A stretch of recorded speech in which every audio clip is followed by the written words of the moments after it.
Yes, people, the Football League has started. Not only has there been some very intriguing signings, but the tactics on show as well have been very intriguing for me at least. So in today's video, we're going to start off at PSG. We're going to recreate Christophe Galtier's 3-4-1-2 or 3-4-3. Interestingly, PSG have been using a back three, which is one of the reasons why I'm doing this video, because I found that, well, little fact, very interesting. Also, a very interesting fact, this is the second time I'm recording this video. Now, the first time I played the Champions League final, which was against Manchester City.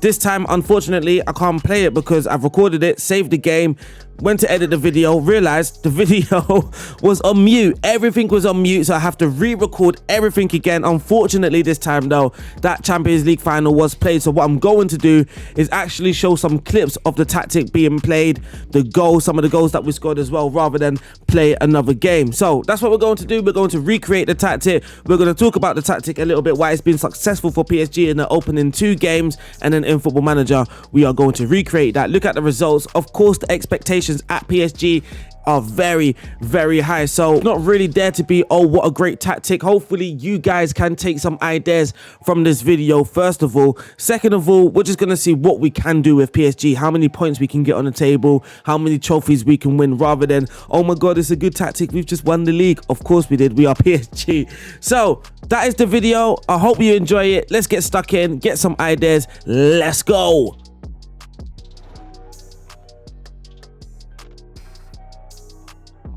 So welcome back to Football Manager. What we're going to do in this video, we're going to start off with the results, look at the tactic, and then lastly, we're going to just see some goals and how some of the goals were scored. Some beautiful, beautiful link-up play. So now looking at the results, if we go to the competitions in League 1, PSG top the table, 38 games played, 36 games won, only 2 drawn, lost 0. So we've done the season unbeaten. Goal difference on plus 123. Looking in the Champions League, or looking at the Champions League, we won that game. We beat Manchester City 1-0 in the final to a Kylian Mbappe goal. PSG were we were on the ropes. We were on the ropes. Man City were the fairly dominant side in this game. They did score 2 disallowed goals as well, which for some odd reason counts as their XG. Weirdly. So let's look at the goal that we did score in this game. We can see Neymar has the ball currently. He plays it back to Bernat. Bernat then plays a lovely free ball to Neymar. He runs down the byline, puts it across the goal. Mbappe, simple tap in. And there we are. PSG won the game just like that. Looking at the other trophies though, Coupe de France, we were the winners. Trophy de Champions, we were also the winners. In League 1, we absolutely ripped this league apart. We scored 130 goals, but we kept 31 clean sheets in 38 games. How impressive? Very impressive. We only conceded 8 goals in 38 games. That is absolutely insane. And you can see here for the fewest shots, we had 162 shots against, well, fewer against than Nice, and Nice were on 362. Looking at the top goal scorers, we didn't even get the top goal scorer, Irving Cardona with 34, but Mbappe's just close behind with 32, Messi with 25, Icardi with 25 as well. Looking at the assists, both Neymar and Messi got 11, Sarabia got 10, Nuno Mendes got 9. Mbappe with the most shots, Messi coming in 4th place, Messi getting the 2nd most man of the match awards, also 2nd most key passes in the season as well. Donnarumma 31 clean sheets, and for the fewest conceded, Donnarumma off course. Looking at the data hub and looking at the per game or the per 90 stats, we had the most goals per game, of course we did, and the expected goals as well, 3.29 per game. We had 22 shots per game with 48% of those being on target. Dribbles per game on 8.87, cross completion ratio 25.73%, for the pass completion on 88%, for the fouls against 18.13. we were fouled a lot. Looking at the defensive stats, we of course had the best defense in the league, and looking at the expected goals against as well, we had the fewest on 0.55. Tackles attempted, we didn't attempt many, we weren't that aggressive, but then again we were seeing majority of the ball. We were successful in our tackles though, with 86% tackles won ratio. Interceptions, we did make a lot of interceptions, but when it comes to blocks, we didn't make many, and clearances, we didn't make many whatsoever. But then again, when it comes to the clearances, for the fact that we are playing out from the back, that might be one reason why we didn't make so many clearances. appearances. Attacking efficiency, PSG were very aggressive and clinical. Lastly, looking at the XG table, PSG topped that with 124 XG. We overperformed by 6. For the expected goals against 21, we overperformed by 13. And looking at the expected points, 98.7, we overperformed by 11. But that there are all the stats and the results. Now we're going to go into the tactic. First, talk a little bit about it and then recreate that in Football Manager.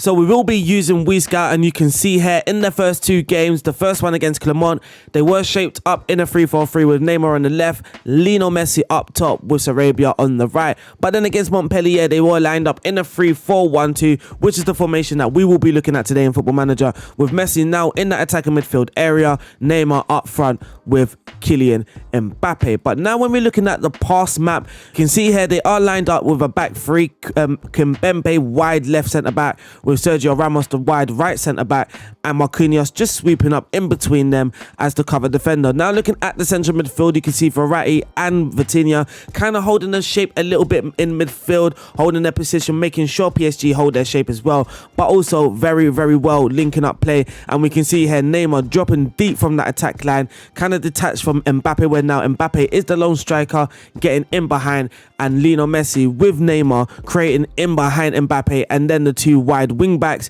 Hakimi and Nuno Mendes, stretching the play for PSG.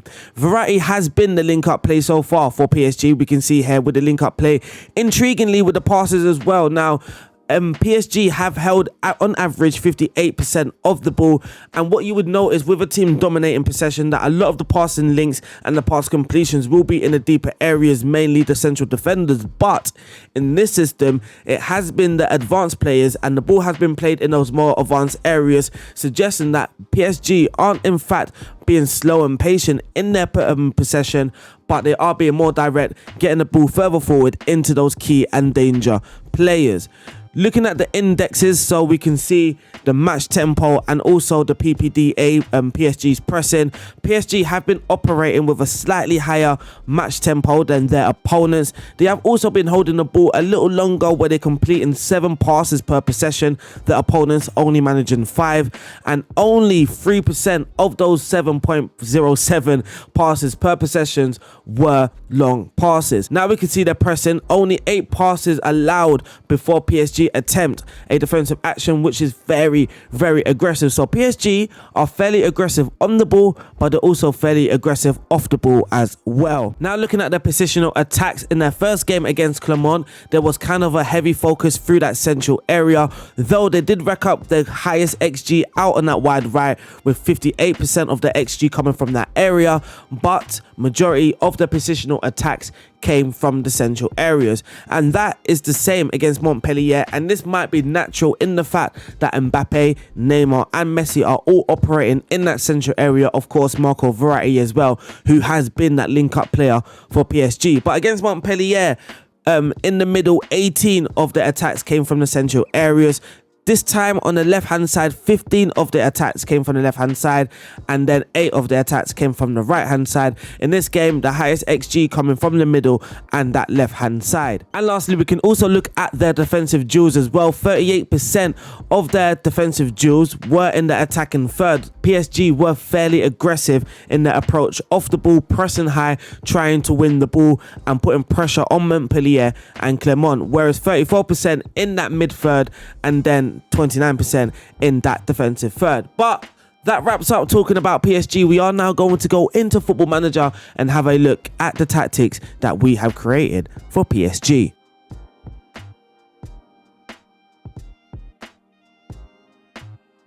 So welcome back to Football Manager and the tactics screen. As you can see, we do have a 3-4-1-2, kind of asymmetric, and it's asymmetric for the purpose of trying to get Mbappe to operate in that central area, but then Neymar to drop deep from this attacking line and create a 2-man attacking midfield with Lionel Messi. There are 2 versions. So in the Champions League games against Tottenham, Liverpool and Manchester City, I did use more of a traditional formation where we now have wing backs rather than wide midfielders. The one reason why I'm using wide midfielders in general, where I use this formation in every single League 1 game, was because like I felt the wing backs and the defenders were kind of disconnected. So what I mean by that, a lot of the time Sergio Ramos or Kimpembe had the ball and the wing backs were gone. They just, in their head, their first movement or their first thought was just to go attack and run down that byline, and it made it very hard for Kimpembe and Sergio Ramos just to make that simple pass out wide, and we couldn't, or very rarely we were able to use these wing backs as an outlet. In the away tactic, well, I say the away tactic, in the Champions League tactic, that is kind of fine, whereas now in transition we are countering and we are trying to get the ball from back to front just fairly quicker than in this tactic here, where it's more, I wouldn't say more possession based, but we aren't trying to lose possession very often. So we are going to go through the player instructions. In the back three, we are using 3 central defenders. The reason why we're not using ball playing defenders, 1, they do dribble a lot, but 2, they do try and launch that counter attack and pass far too often, especially with us operating with a higher tempo. They tried to play that ball far too regularly, and again we lost possession. Well, we lost good possession of the ball. So the 2 wider central defenders, they are going to be staying wider, and in the middle we do have a central defender on cover, which would be Marquinhos. For Nuno Mendes and Hakimi, we are using 2 wide midfielders on attack. They're going to be crossing from the byline, dribbling more, shooting less often, but also staying wider, making sure they are stretching the pitch. In central midfield, we do have our 2 central midfielders kind of holding their shape. Well, the deep line playmaker is acting as a holding midfielder, but also a deep line playmaker where he's going to be linking up play, passing it shorter, dribbling less. They do say do not use more than 2 playmakers, or also do not use 2 playmakers on the same side. We are using a deep line playmaker and a trequartista being a playmaker. We do witness some very good link up between the 2. So that advice about not using 2 playmakers on the same side, it might not be the greatest advice. We are seeing some great link up play. One of those players, of course, though, being Lionel Messi. For the Vitinha role, we are using a central midfielder where they are balancing their defensive and their attacking responsibilities. This here is a very key role in this formation as well. And in the Champions League version, this player will be holding their position a lot more often. With now in the away tactic, they will be making their counter movements, whereas in this formation, they are going to be holding their shape. In the attacking midfield area, we are going to be using a trequartista. A couple roles we could have used here. Attacking midfielder, possibly on support, a trequartista or an advanced playmaker, and enganche even. But we are going to be using a trequartista for Lionel Messi. For Mbappe, we are going to be using that advanced forward, breaking in between or in behind defenses. We can play now some nice through balls. Either Messi or Neymar playing some through balls into Mbappe. And then for the Neymar role, we are going to be using a false 9 in hope he drops deep from this attack line and creating that 2-man attacking midfield with Messi, but he will be also moving into channels. The away version is the exact same when it comes to player roles, apart from, of course, the wide midfielders are now wide wing backs on attack. Now, let's talk about the team instructions, the mentality. We are unbalanced. Weirdly enough, we are unbalanced. Again, one reason being is the disconnect between these wider players and the central defenders. For some odd reason, well, not odd reason, but the more aggressive you go, the bigger the disconnect that I saw between these 2 players, which for me, it was just something that jarred me a lot when watching.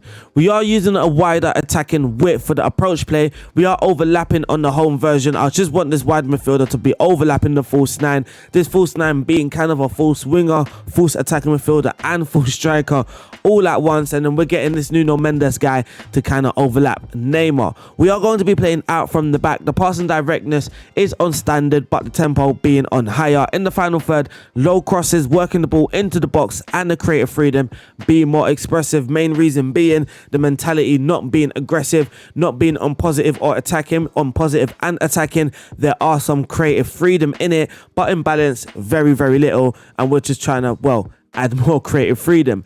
In transition, when the possession has been lost, PSG will be counter-pressing. When the possession has been won, we are going to be holding our shape. When the goalkeeper's in possession though, Donnarumma, I haven't noticed any build-up patterns necessarily. So when the goalkeeper's in possession, we do not have any instructions. Lastly, for out of possession, we will be using an offside trap, a much higher line of engagement, a defensive line which is on higher, defensive width set to standard, trigger press on more often, and we are going to be preventing that short goalkeeper distribution. For the away tactic, out of possession, we are now trigger press on more often the standard defensive line. Now the defensive line has dropped a little and we are no longer preventing that short goalkeeper distribution. For some reason, this just worked better off the ball against those teams like Manchester City and Liverpool. But that there wraps up this tactic, and yeah, this is the tactic. Now, because like a donor, I recorded a whole video with this mic on bloody mute. So I have already played this game against Manchester City, but I do have a lot of clips of this tactic scoring some nice goals. So that's what we're going to do. We're now lastly going to look at these clips of some nice, beautiful goals scored by PSG.